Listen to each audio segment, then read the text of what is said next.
All right, little update for the Suzuki. We got it pretty stripped.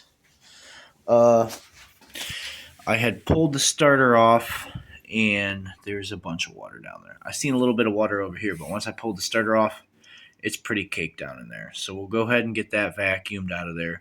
We'll get that cleaned up. For the cover on top, I have some gasket maker. We have the old gasket. We'll be able to make a template. So I'll make a new gasket for it. We have to get some screws that hold the actual stator wires inside the housing and the stator because all those were stripped. So we'll get some screws for that. We have to get a new crankcase because the old crankcase was cracked. New crankcase. We'll get a steel loop because I didn't realize the loop I got was stainless steel, and I would like to weld it. So we'll get a steel loop for the back handlebars, and we'll be able to get a good transformation going.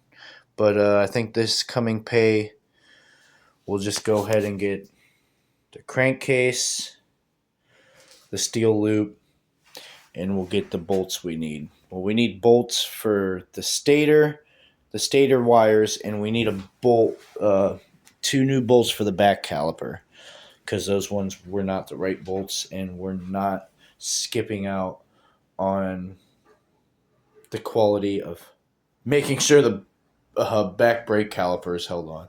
So we're not going to do that. We're not going to, cut corners. So a little update for you guys.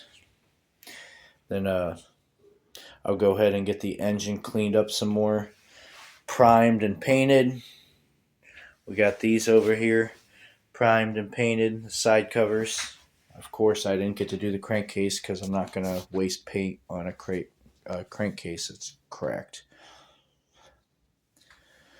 So, a little update for you guys. Next time we get paid, we'll get a couple parts to keep the build rolling on. But we do have the paint, so we'll go ahead and get that done.